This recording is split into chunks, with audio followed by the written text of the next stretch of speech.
Happy Monday, everyone. We're back on the FloTrack podcast. FloTrackPodcast@gmail.com is our email address. You can also find the show on YouTube. I'm Kevin. He's Gordon. It was all about the young people this weekend, Gordon. All about the youth. Yeah, except for in football. It was the exact opposite. It was about the old man. What'd you think of the Super Bowl? Did you watch it? I made a horrible parenting error. Let's just say that. Ooh. You and I have had this conversation before. We're like, why are we so invested in our teams? It makes us not enjoy the games, and it puts us in a bad mood. Okay, my son's 5. He's not old enough to really form strong allegiances, but he watched the conference championship games the week prior. He's like, who's the best team? I'm like, probably the Chiefs. So the whole week, that's all he was talking about. Mahomes. His hair kind of looks like Mahomes. I mean, he doesn't have it shaved on the sides, but the top looks like Mahomes' hair. So that made him love him even more. So this was really the first game ever that he sat down for and really dug into. And it was demoralizing from start to finish. He doesn't quite understand the rules. And then when he realized, and I was warning him about it, by halftime, I was like, hey, this isn't looking very good. And then by halftime, by the third quarter, I was like, it's probably not going to work out for him. But he was still believing, even though he didn't quite understand what was going on. And then with about 5 minutes to go, he said, is it almost over? I said, yeah. And then he just burst into tears, just uncontrollable crying. And I didn't know what to do. Feeling. I know exactly. And I don't want him to become like me or like you. So what did I do, Gordon? What did I do? Instead of saying, yeah, that's too bad, but that's how sports are, move on, I sold him the hope of next year, which just is going to perpetuate the cycle. I said, hey, there's always next year. Patrick Mahomes is real young. Do you want to watch all the Chiefs games next year?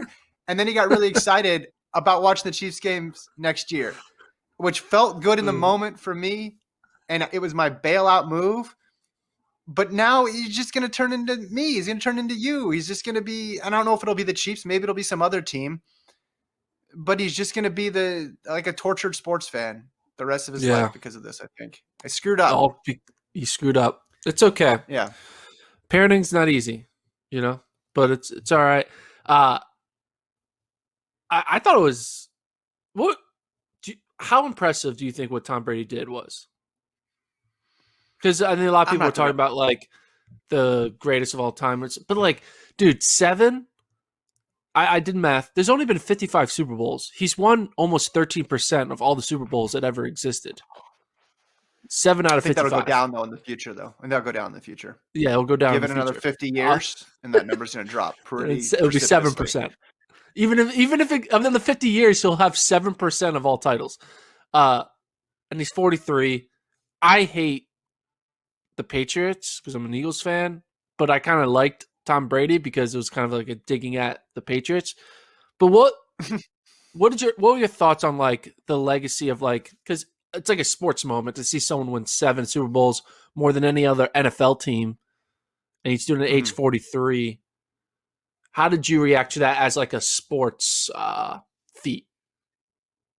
I was just trying to get my son to stop crying, to be honest. I mean, I'm the wrong person to ask about that. I'm incredibly biased. I'm like you. I'm not a fan. I mean, I laughed at the whole, like, now he's past Jordan because the number of championships he has is higher. I mean, are we that simplistic as a society that we're not able to say that these are two completely different endeavors? I mean, if Tampa Bay's defense was amazing in that game. What they did to Patrick Mahomes was nothing short of sensational. So if you put Brady on it, he's 1 of 22 and Jordan is 1 of 5. Joel Embiid is 1 of 5 who's out there. I'm just naming other greatest athletes of all time. That's why I threw out Embiid there too for you. But, like it's just not, you can't compare. I mean, look at how many Grand Slams Serena Williams has won or how many gold medals Michael Phelps or Carl Lewis won. It's just, I think it's silly that we get into this. Clearly he is the best quarterback of most successful quarterback of all time. But like what I don't know, and I don't know enough about football, like do football fans argue that like if just Aaron Rodgers and Tom Brady swapped teams at the beginning of their careers, that the result would be that Brady would have gone on to win all these titles and Aaron Rodgers would still only have won? Are there or Peyton Manning or whoever? Do people make that argument in the NFL? I mean, yeah, there's always like maybe Brady just it's definitely got lucky or whatever, but he's also gotten unlucky. He threw for over 500 yards and like 30 touchdowns in a Super Bowl in 2018, but then it happened to run into Nick Foles of the Eagles and he just got smoked. But that's another story. But you talk about like how like Serena's all their Grand Slam titles and all that stuff. Well, I looked into it. How many times do you think Usain Bolt went to a senior global outdoor championship and came back with an individual gold medal? How many times did Usain Bolt get at least one gold medal? Yeah, at least one. So in 2008, he got one gold medal. So that's one. Yeah. So 2008 is one time. So 07, he didn't. 04, he didn't. And 05, he didn't. And then, I mean, his last one, he didn't get a gold medal. So that's 04, 05, 07. 4 times he didn't get a gold medal. No. How many times did he get one in his career? Oh. Okay. 08, 09, 11, 12, 13, 15, 17. 16. Oh, 16. Sorry. And then he didn't get any. Yeah, he didn't get one in 17. So 7 times. Yeah. 7. So. Okay. Are you doing numerology? 7 Super Bowls. Is that what we're doing? Yeah. 7 Super Bowls for Brady. 7 global championships for Usain Bolt. Okay. Oh, okay. There you go. Right. I mean, I just think it's an apples. I mean, clearly, like he's the common denominator here. So he's doing something. I'm not saying it's not like he doesn't deserve any accolades or something, but it's like an apples to bananas to truck tires comparison when you start going across sports. That's why I just thought it was a little bit silly when I was seeing think the Jordan stuff. It's like, but the thing is, I think some people want to kind of turn Tom Brady into Robert Horry, where Robert Horry just happened to always be on the Lakers or the Spurs, and therefore he's like an all-time great. But he's not. Like he's I'm missing out on this stuff. But like people doing that? No, but like there is a little bit of yes, he had great defenses, but he rallied the troops. He's a rallier of the troops. I mean, everyone went to Tampa with him. They're like, screw it. Who cares about the pandemic? We're going to Florida and we're winning the title. But I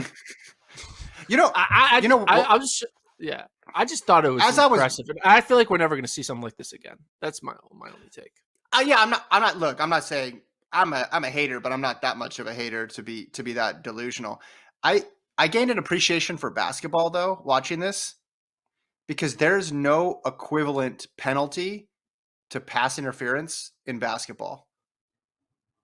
And I think that that's a very good thing for a sport to have. There's no like completely game changing, like you get a bad foul call, 2 shots, you move on, you move forward, right? Because scoring is abundant in basketball. I guess it's more equivalent to soccer when someone gets a penalty kick or something and they're right in front of the goal and can score. I mean, it made me appreciate that. Like it made me feel like basketball in a way is like less fluky. Even though there's a lot of variance about whose shots go in on a nightly basis, but I don't know. That end of the first half did not put me in a good mood, and that's when I knew it was that's when I knew I should start bracing for the difficult conversation with my son. And one last thing. So Brady did it at age 43. One of our track and field colleagues, John Galt, tweeted out, works at Let's Run, about comparing it to Abdi's age 43 making the Olympic team. Mm-hmm. What do you think is more impressive? Brady doing what he did at 43 in the NFL or making the Olympic marathon team at age 43? Abdi. It's not even close. There's nobody out there with Abdi. I would disagree. Defense to lean on. Abdi couldn't have thrown 3 interceptions in the second half in the championship game in the Olympic team. No, not close. Come on, Gordon. Don't be a contrarian here. That's insane. And the totality of Abdi's career, too, when you add up how many times he's come up in the clutch. And listen, you talked about him a couple weeks ago when I said, why are all these old quarterbacks in the NFL? Why are they thriving? And you said, oh, they're protecting the quarterback. They're protecting the quarterback. You know what they're not doing? They're not protecting the marathon runners. There's no reason why his body should still be holding up at 43. It's Abdi. It's not close. More impressive. I mean, it's definitely Brady, and it's also not close. You do realize how fast Abdi ran the marathon in, right? He made the Olympic team. Yeah, but what was his marathon time? Oh, he was 2:11 and change or something, wasn't he? Yeah, he was 2:11 and change. Okay, so he ran 2:11 and change. Let's look it up. All right, 2:11:34, or that was what he ran in 2019. That's the 378th fastest time in the world. Do you think there are 377 better NFL quarterbacks than Tom Brady? We'll never know because they don't play football in many parts of the world. So we'll just never know. It's an unanswered question. But you know what they do all over the world?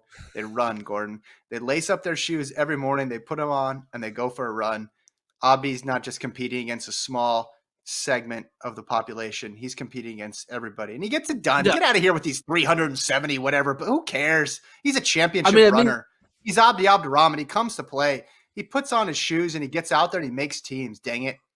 If he's making the Kenyan team in the marathon, okay. If he's making the U.S. team in the 100-meter dash, okay. If he's doing, I would say what Justin, bring up Justin Gatlin, comparing him to Abdi, it's a faux pas. But like, I just think that we have to recognize it's a lot easier to make the U.S. men's Olympic marathon team than it is to make certain other teams than it is to be a starting quarterback in the NFL. Here's a question. What do you think is harder? Making an Olympic team, or leading a NFL football team to a playoff? So having like a winning season in the NFL as a starting quarterback. You realize that there's been quarterbacks who have won Super Bowls, and I'm not going to name any teams or any franchises who aren't necessarily the greatest of all time. There are other players on the team. You realize that, right? No, yeah, I understand that, but there's something. Yes, you could have a fluke like an Aaron Rodgers. You could have a fluke like Russell Wilson. But then you have the ones that they prove it, like a Nick Foles or Tom Brady or Peyton Manning, Trent Dilfer. Yeah, Trent Dilfer. No, but like, I mean, every 4 years someone gets to make an Olympic team. I mean, and people make it because of a random DQ or whatever. But I don't know. I just think that 7 times is impressive. Quarterback's most important position in any sport. It's not a bold take. There. I understand. All I'm saying is you can have people win. Now I'm not talking about Brady specifically, but you can have people win a Super Bowl, right? Because they were in the right circumstance. Just as in a lot of team sports, right? Is Charles Barkley or John Stockton's career, Patrick Ewing's career, not as good as some of these other guys who won titles because of the circumstances? No, I mean they're not better players because of it. They were just in the wrong spot. It's almost like saying, let's just dive in on the weird comparisons. It's almost like, Chris Selinsky never made an Olympic team, right? Because of circumstances, but he also was running for a country that's fairly competitive.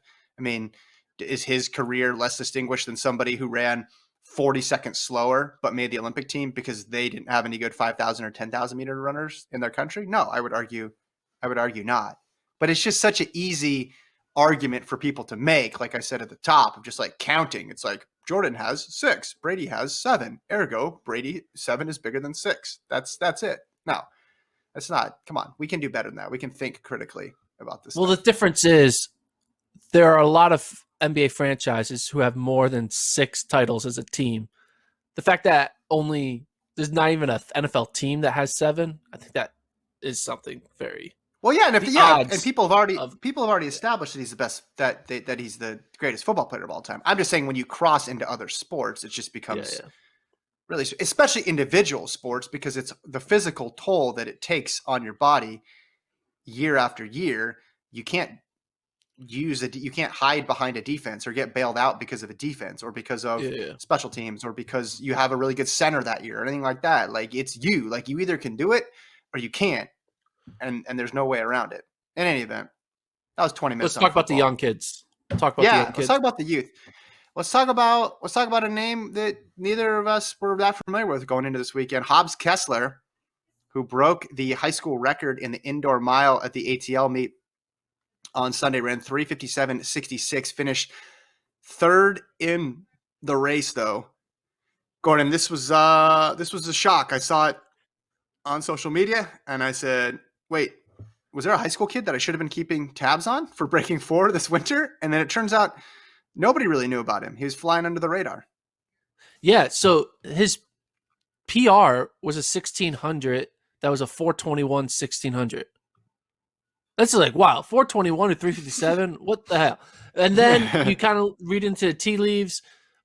Nick Willis said that he did a time trial at 4:08 over the summer, but then he also said that the 4:08 could have probably been more of a 4:04 if he would have ran in lane 1 or something like that. Mm-hmm. So he definitely had improved on his 4:20. He wasn't a 4:20 miler when he stepped on that starting line, clearly, because he ran 3:57. But yeah, people reacted crazily. I had a couple of text message threads with some of the mile split guys and some other people about the reaction to this performance. I mean, he broke Drew Hunter's national record, and it's like people, when you think of Drew Hunter in the high school scene, you think of like one of the all-time greats. And how can a 4:20 miler, according to his last run, right, be all of a sudden breaking an all-time greats mark? What was your reaction of the surprise of it, and like how big of a deal it was to you? How big of a deal do you think it was to you?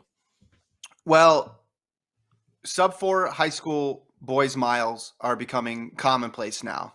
So I don't get as excited as I used to when I see a 3:59. He's the 12th one to do it, but he's the 7th one since 2015.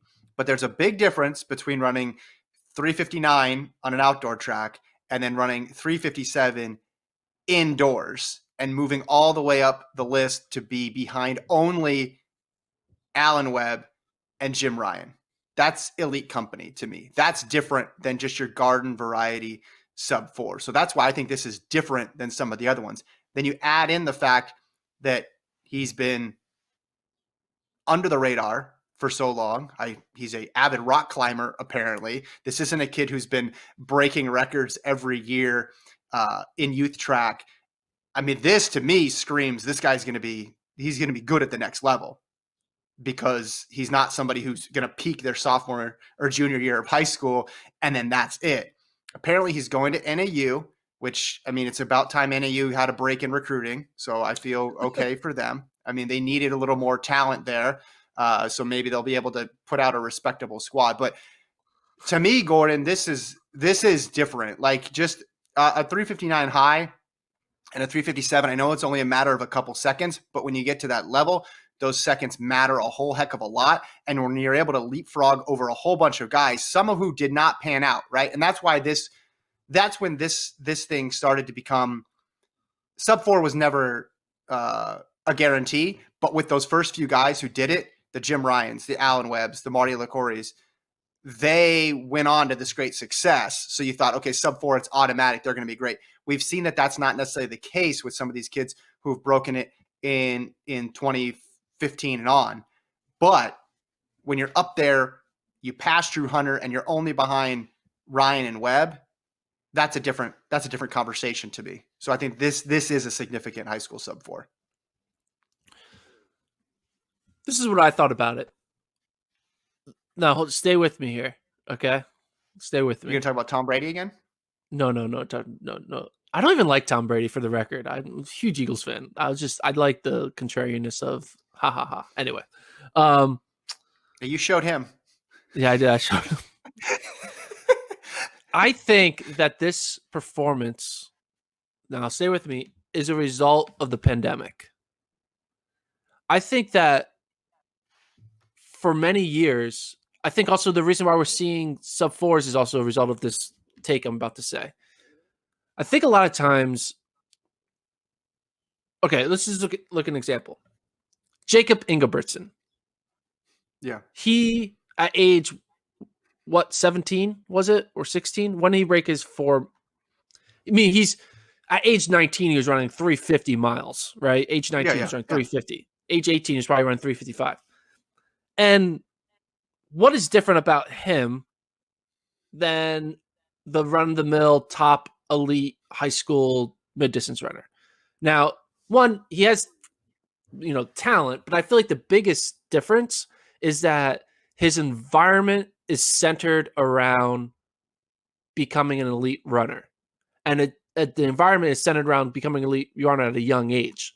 He's not in the environment of trying to peak for Foot Locker or trying to peak for New Balance Nationals or trying to be on a relay team for the dual meet on a Tuesday, or just like all these things that are part of the high school world. And he's not being coached. Jacob Ingebridsen is not being coached by the gym teacher, right?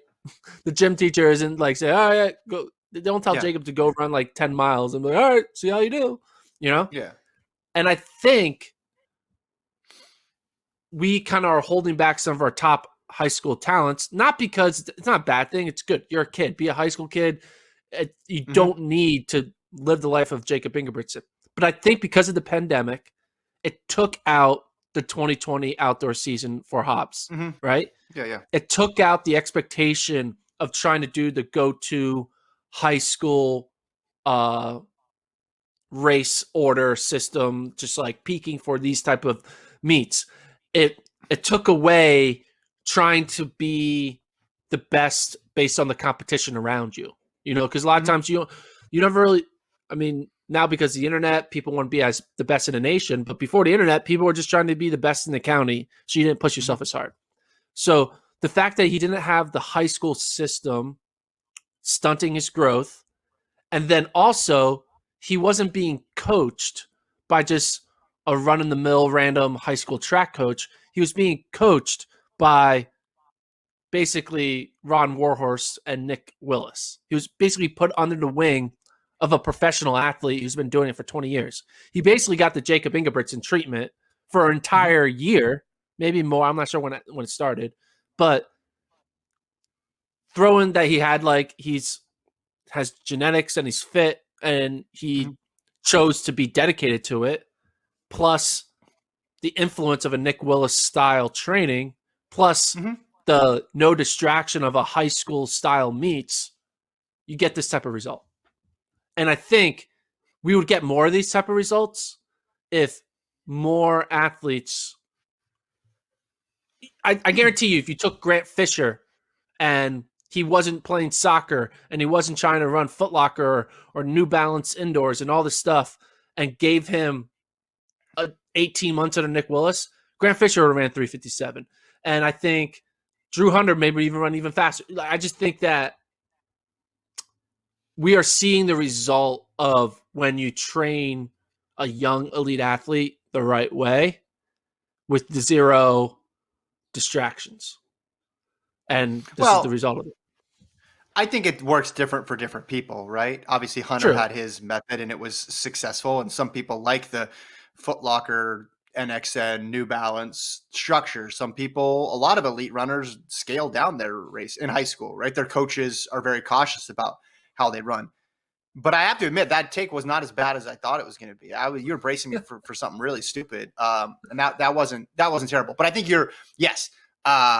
for him, it certainly worked. I know I read that his dad coaches the program there at the high school, but like his dad didn't want to be his coach too, so that's where Warhorst took over. And having Nick Willis as a model, you're right, a lot of parallels there to probably Jacob Ingebridsen having his older brothers as his model too, to key off of and understand how to race at a high level, how to train at a high level. Do you agree with me that this one is a bit different, just if you, from a time perspective, like it's different when someone breaks Drew Hunter's record versus someone running a 359.99 in a setup meet outdoors? No, because I think a lot of those 359.99 people probably could have been potentially 357s if they had an entire high school season taken away from them, if they had Nick Willis coaching them. I feel like that extra 2.6 seconds faster that Well, we saw that last year with Hobbs Dashback. Kessler ran. Dashback did that. Dashback had his season taken from him. He ran 3:59. Yeah, it taken him at the last minute. This guy had like a whole year. Like, all right, I know I'm not getting this. It's a little different. And I mean, I did some math. Also, 7. Did you find number 7 in there? I found this. So here, check this out. Okay, this is the number of teenagers who have broken 4 in a calendar year. So 2019, 7, 2018, 10, 2017, 7, 16, 7, 15, 8, 14, 3, 13, US? 7, 12, 9. No, in the world. Most of them are US, though. And a lot of these teenagers are breaking either in high school, because we had a influx, or they're doing it freshman year as college because they're 19. I said teenagers because they're 19 and they just do it the first year in college. And I think a lot of that happens because they're putting into a pro training environment. Being in college, Andy Powell's going to take you and be like, "Hey, you're gonna," and all of a sudden, Cruz Culpepper is 19 and he's running sub 4, and he literally did that a week ago, right? Yeah. I think 350. I think the new breaking 4 should be like 355. Because I think the number of people who can run 357 in the world is different now than it was 10, 20 years ago. And I think that this result is more the result of just society getting faster and people just trending towards better and better, as opposed to him becoming an outlier and running away from the pack. I think he's just in front of a pack that has already moved forward. That's what I think. Okay, but he's still in front. I think the combination of his training setup, the combination of that he doesn't you're talking about a professional environment here, but he's also a kid who, from reading Nick Willis's tweets, is just very balanced, right? Hasn't been all in on running for the last 10 years of his life. That bodes well. Where he's going to go to college, at this little known program in a mountain town somewhere in Arizona, that's going to be good for him. And he's, when you're starting from 357 versus 359, I think that does make a difference at this level. You're right though. I mean, Alan Webb ran 353. Let's not forget that. Alan Webb smashed the high school record and ran a time that made him competitive on an international level immediately. 357 is not there yet, but all these signs point to him having the ability to improve on that greatly. Whereas you look at some of these other names on the list, right? That was basically the highlight of their career for a lot of these guys, was breaking 4 in high school. Yeah. Some of these recent sub 4 guys, right? Yeah. Right. I mean, again, it's definitely an incredible story and situation for this Kessler kid to come out. We didn't know who he was. And I think most people were like, wait a minute. It's not like he was out there running a bunch of 405s and 409s and then had in a 402, and then all of a sudden this is the moment, right? It's just boom. And I just think it's a result of the environment, which is great. And I think if more athletes get in this environment, we can push the US running scene into the next generation of hey, now we can normalize running 357 and now try to make it, hey, we're pushing for low 350s now. Yeah. I think the anonymity that he enjoyed was a result, I agree with you, of the pandemic, because he didn't have an outdoor season. I think that is true. Maybe that helped because the expectations weren't there and he was able just to relax and run. I think that part is true. I guess we'll have to see more about how he progresses in his next couple races to see, is this just you're right. Is this a trend? Are there going to be, because now everybody's going to be chasing him, right? And if there are spring all-star track meets outdoors, he's going to have a lot of the spotlight on him, and are other people going to follow? But I don't know. I think it's when I was watching him race, it looked a little bit different to me than some of these other recent sub 4s, but he's young. You probably had your eye on the first place runner in that race though, because there were team point implications for the NCAA. Nobody's talking about Taki Hadeli, the pride of Texas Tech, that are getting the dub in 3:56. Yeah, well, I mean, he's running the 800. It doesn't really mean anything. So, you sure? Sorry. You sure he's not doubling? You sure he's not doubling? No, he's not doing an 8-mile double. Nah. Texas Tech is good. I saw you. I saw, was it Eliud Kipsang too for Alabama ran a fast mile this weekend as well too. The mile could be, well, if they all run, the mile could be good. Apparently, I'm hearing some of these college kids have a new pair of shoes that we should start thinking about. Basically, that's what I'm hearing. I mean, I have a friend who's an Alabama alum, and his first reaction is like, he breaks the 20-year-old record. It's got to be the shoes. So yeah, but look, we can't just say, hey, you just said 3:55 for high school is the new sub 4, and I don't think you're referring to shoes with that. You're just basically saying the bar should be lowered because, because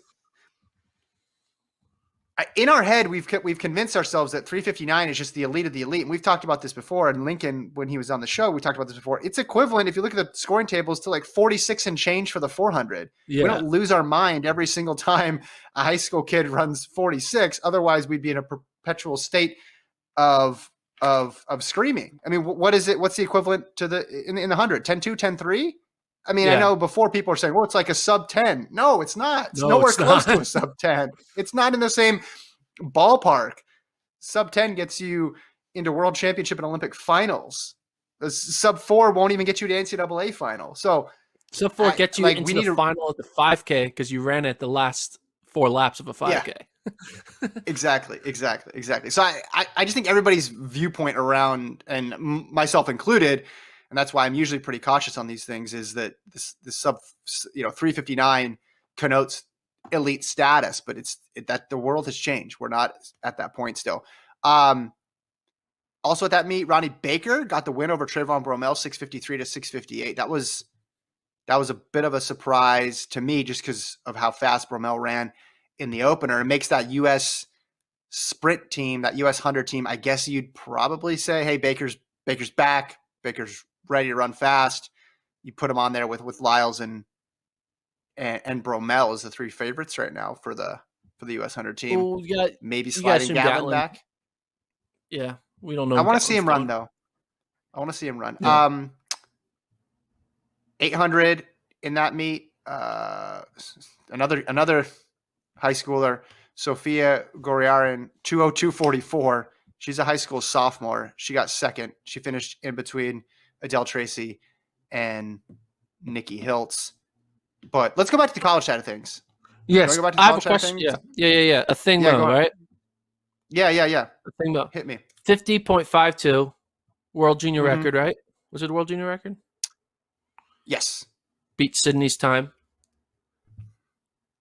Yep. What is Athing Mu? Is she, or who is? Is she a 400-meter runner or 800-meter runner? Who am I?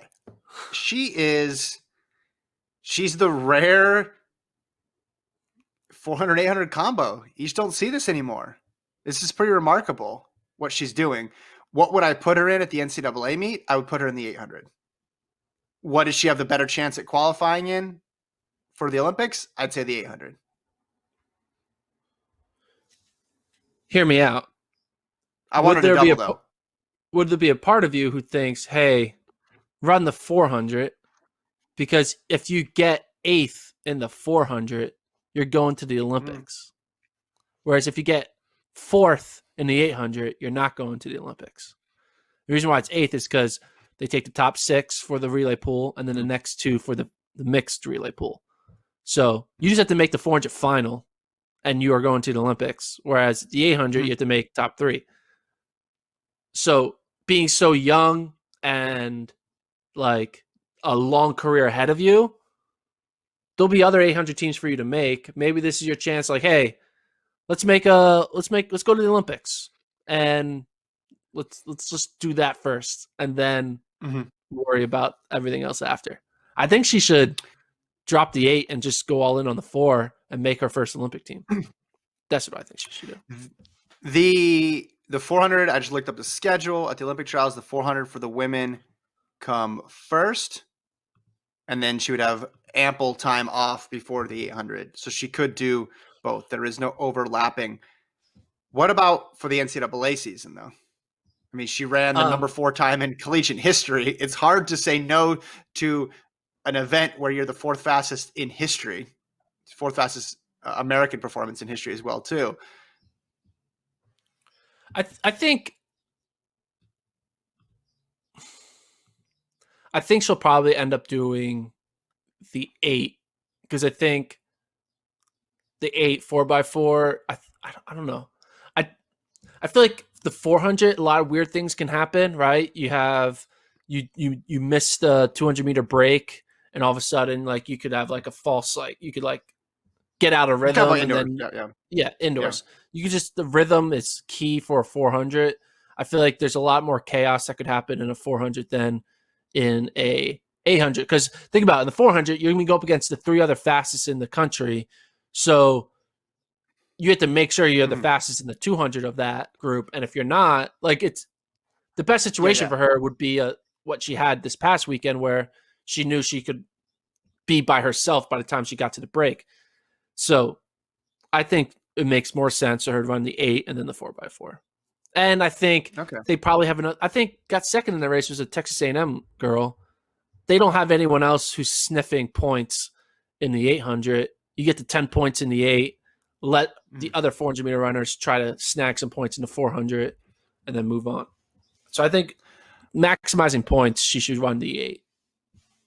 When it comes to outdoors, though, your discussion about strategy made me think that the 400 also might be a good pick to run because you get to a high-pressure environment like the trials with a lot of experienced runners like Ajay Wilson and Raven Rogers. And we've seen it time and time again. Sometimes the faster runners don't advance. Whereas you get in the quarter, it's just your lane. I mean, it's still obviously hard and the pressure will be immense, but it takes out one dynamic that you have to deal with, which for her at that young age might be helpful. Hey, I don't need to worry about who's where. I just run my race and hopefully make this Olympic team. So I could see that. I mean, you're running 50-point indoors. It's like you can run sub 50 outdoors. Flat. She split 50 flat in a 4x4 indoors. Yeah. So we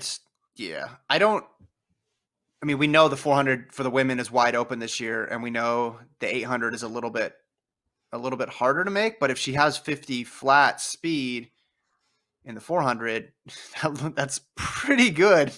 That's pretty helpful in the 800. You want me to go even farther here? Let's take this a step farther. Let's go to the actual Olympics themselves. Globally, right now, easier to medal in the 800 than it is the 400, especially if Miller Weibo and Nasser run the quarter. So if you're looking that far down the line, if she could be one of the best in the United States in the 800, she's going to be one of the best in the world because we saw, Ajay Wilson and Raven Rogers were right there in Doha last year, and there hasn't been anybody to pop up. Now, that requires a significant drop in time down to the 156 range, but that's possible. I mean, if you're running 50-point in a 400, and we've seen her run a 201 in the 800 just this indoor season, dropping some time seems possible once she gets outdoors. Yeah, I just think it's wild that this literally is a repeat of 2016 with a Texas A&M half mile. Yeah. Right? Yeah. And Donovan went on to break the collegiate record. And then because of his youth and inexperience at the pro level, just kind of had a brain fart in that first round of the 8 and didn't make it. And then he goes on to be one of the greatest 800-meter runners in U.S. history and can potentially become one of the best in the world. You could argue she has more experience. She does. She's already run U.S. championships. She's run against quality competition. With Brazier, everything seems so new. Yeah, but it's just interesting how it's like an Olympic year, freshman, Texas A&M. Here we go. Right. I think crazy things happen in the 8. I think crazy things do not happen really in the 4 because you're in your own lane. If you have the talent, you will advance. And I think she could get top 8. And if you're top 8, you're an Olympian, which is pretty cool to say as a teenager. So, yeah, that's what I think. No, that's a great point. That's a great point. I think, it just depends what she wants out of it. I would think she'd run both. I mean, she's going to be coming off a college season, but racing opportunities aren't as bountiful as they used to be. I think she'll have enough in her legs by then. Again, a whole different ballgame when you add in rounds. We'll see. Okay, before we do a preview, let's talk about the prickly pear invite, Gordon, the Bowerman meet with the 3000s and some 800s as well too. Who's the big winner? If you had to anoint a winner from this meet, who was it? It's got to be Colin Quigley getting the lean over Karissa Schweizer, ex-teammate. 200s a second there for second. 200 a second. She really wanted that second place finish. You normally want to lean for a second place finish, but I feel like she felt like she wanted to do something to be like, hey, there you go. Top American former Bowerman athlete. Yeah, GDS won that race, 8:38. She looked pretty good. Going in, I thought she might be. I think her and Schweizer and Houlihan are the best in that group at that 3,000 meter distance. Men's side of things, Mark Scott's been running well. Gordon, 7:36, and Fisher and McGordy have been running really well too. They were there at 7:37. Klecker was a couple seconds back in 39, and then Morgan McDonald 7:41. A little NCAA redux there with Fisher, Klecker, and McDonald. Now they're all in pro uniforms, but Scott's been really solid. They're racing again in a couple weeks. With Bowerman, it's like, hey, is this race going to be a ho-hum race, or is it going to be an earth-shattering event that we're going to talk about for a month? And you never know until they do it. And over the summer, there were a lot of earth-shattering events. This was a little more straightforward. Yeah. Gotta love it when they would rather just, run a random meet in the middle of nowhere with zero heads up for the people around. It's really good for our sport when it's just no one's talking. Yeah, hey, maybe why didn't they go run? I mean, why didn't they go to ATL and run that 3K? Run a 3K at that meet. They're taking your advice. You're taking your advice. Just run outdoors. Don't mess with indoors right now because there's no. I do want to. One more thing on the college scene. My prediction of this certain athlete making the Olympic team in a 200. It's looking good. Abby Steiner just ran another faster 200 indoors from Kentucky. She ran 22:69. Keep an eye on this. Abby Steiner, 2021 national leader. Yeah, national lead. Kentucky. Okay. Former soccer player. All right. Okay, so, Sorry, I just want to get that in. No, I was just to say the race we didn't mention, Bowerman, Sinclair Johnson ran 201. Purrier was right behind in 202. Danny Jones was fifth. Heather McLean was third. Corey McGee was fourth. Ephraimson was back there in seventh. There was not really many. I thought there would be more to talk about with that meet. Like entering this weekend, I thought we would be talking way more about that than we were about the ATL meet, but I was incorrect. Track is. I mean, let's just be honest. What it was, it wasn't a real time trial. Not even a time trial. It was just like a workout thing that happened to have a clock on this track. So it's hard to. I'm not gonna get fake excited about a fake meet. And that's what it was. It was a fake meet. Well, I know, but they've run fast in fake meets before too, though. They have, right? But if they're not going to run fast, this had more competition. This had more competition than the previous fake meets. But if the result of a fake meet is a professionally paid distance runner running 149 in the 800, I'm just not going to comment on it. I mean, I'm commenting on it by now, but like, it's just, come on. Are we really going to spend time talking about Josh Thompson running 149? I mean, we did. We didn't talk about that race. Now you are. I know, right? I wasn't going to talk. It wasn't a highlight performance. Of the 4 races, that one was the least significant. I don't think anybody's going to argue with you on that one. I don't know. It's just good to say. It's Taylor Werner's pro debut. for Puma. Emily Enfeld ran for the first time in a while. Elise Cranny still is solid. Yeah, 840. She's right there with that lead group. Yeah, that's fine. Okay, let's talk about tomorrow. Tomorrow, World Indoor Tour in Lieven, France, live on FloTrack in US, Canada, and Australia.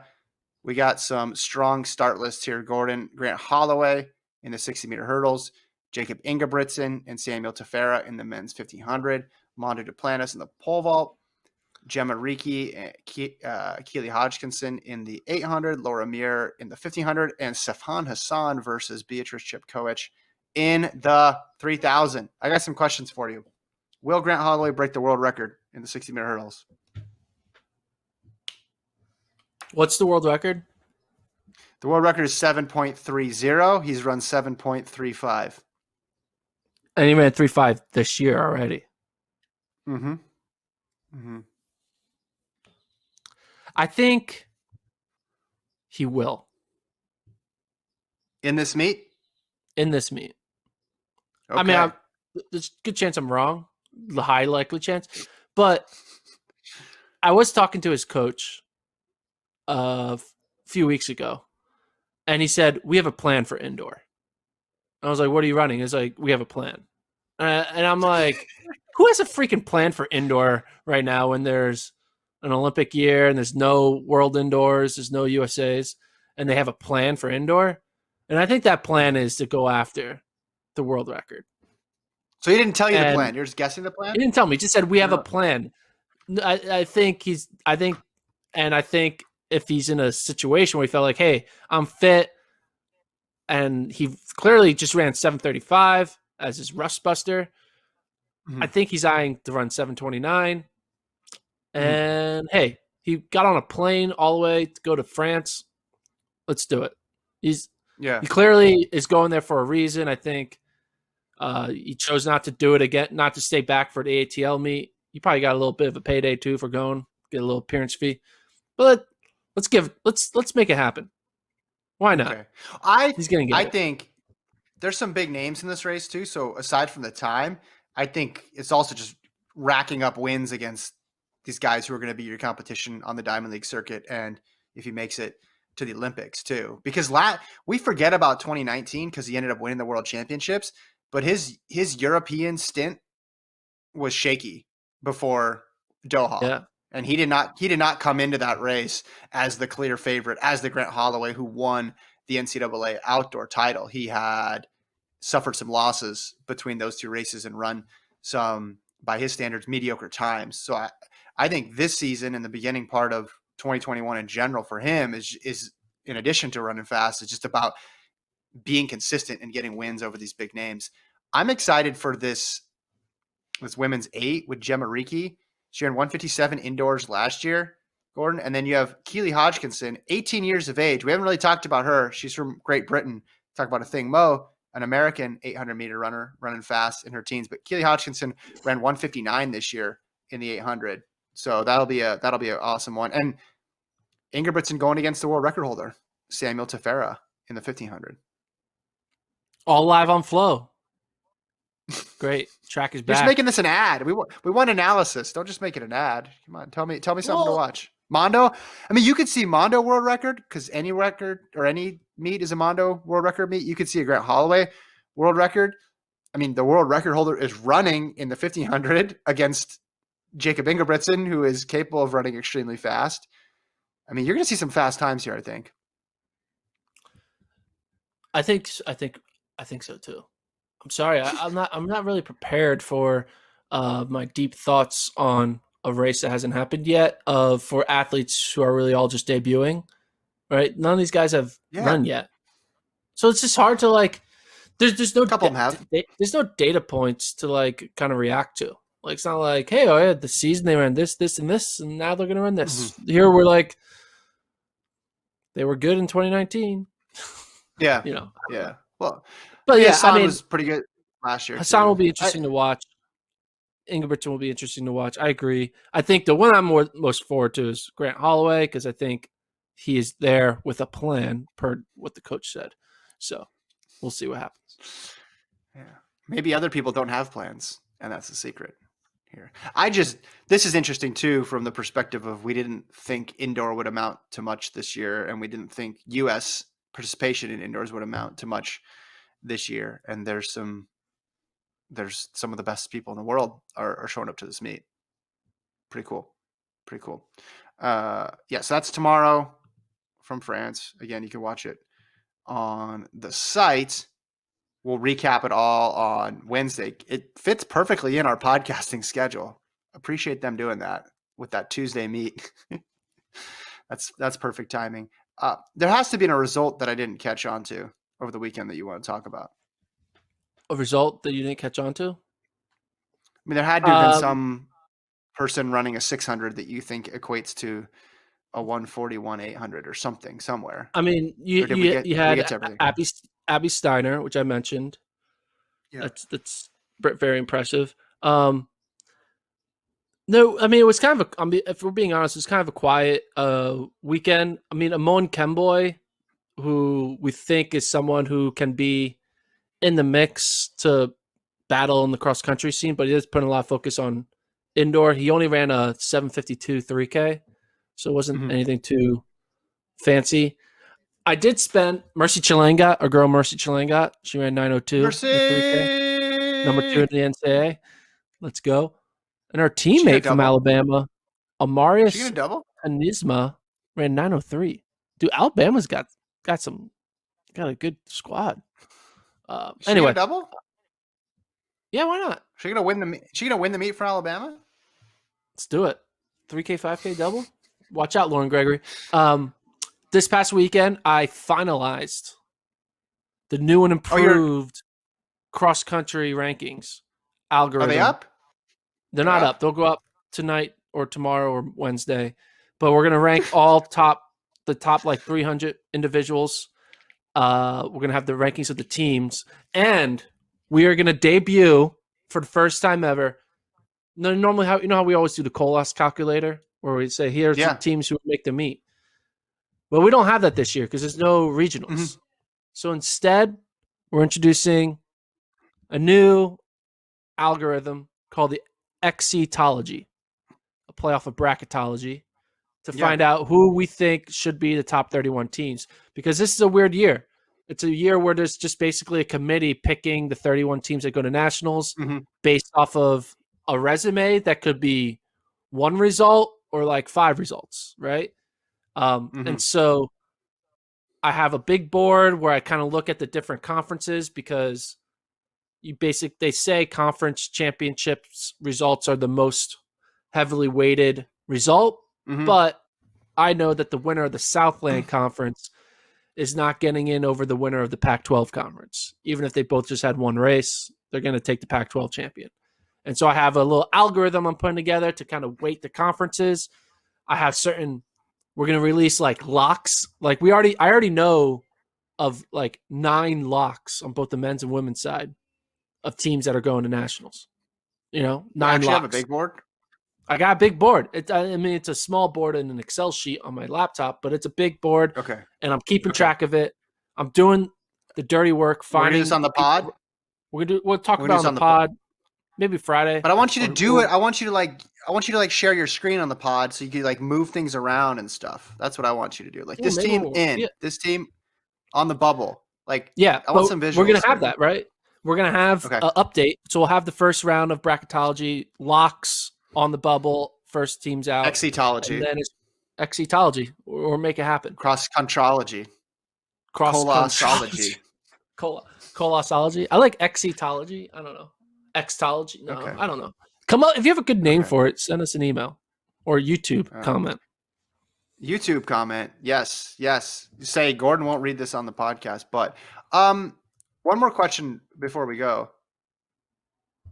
I mentioned Hobbs Kessler is going to NAU. Did you happen to get the reaction from a certain NAU coach about Hobbs's run? Yeah, they were excited. Thank you. They said, I hope he doesn't go pro. Oh, interesting. Well, yeah, that's good. Right. That's good. I mean, I think there's like a unique fine line between college recruiting and like college coaching. You want to coach them. obviously you want to coach them to the best they can be, but then there's a Mm-hmm, mm-hmm. moment if you coach them too well or they get too good, you don't get to benefit from the fruits of their labor because they, go pro early. You look at Florida. Mike Holloway's like did a great job recruiting the Lyles brothers. He's like Mm-hmm. A+ effort, but then Lyles got too good, and then he got nothing in return for that. You have an Right. athlete goes pro early, you're like So, I mean, he was making a joke, but they were Yeah. impressed. It's weird, right? A Michigan kid going to NAU, and then the year before that, Drew Bosley, a Wisconsin kid, going to NAU.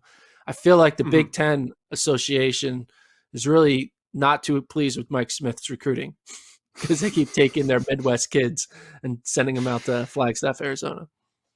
Yeah, yeah. While you were giving us that response, I looked on our YouTube page. We had one comment on our last podcast. It just said why. So that's good. That's good. We're picking up steam. Yeah, there was a topic. It was probably the Colin Quigley topic. Oh, that was a separate Okay. video too. People didn't like. I don't know if people liked that because they said we didn't have any actual answers for it. But no, the whole podcast itself. One person's put why, and I would respond with why not? Why not, sir? Yeah. All right. Leave it there. Thanks, Solon, for producing. Thanks, everybody, for listening and downloading. Remember, you can email the show, FloTrackPodcast@gmail.com, or you can check us out on YouTube. We'll talk to you guys on Wednesday.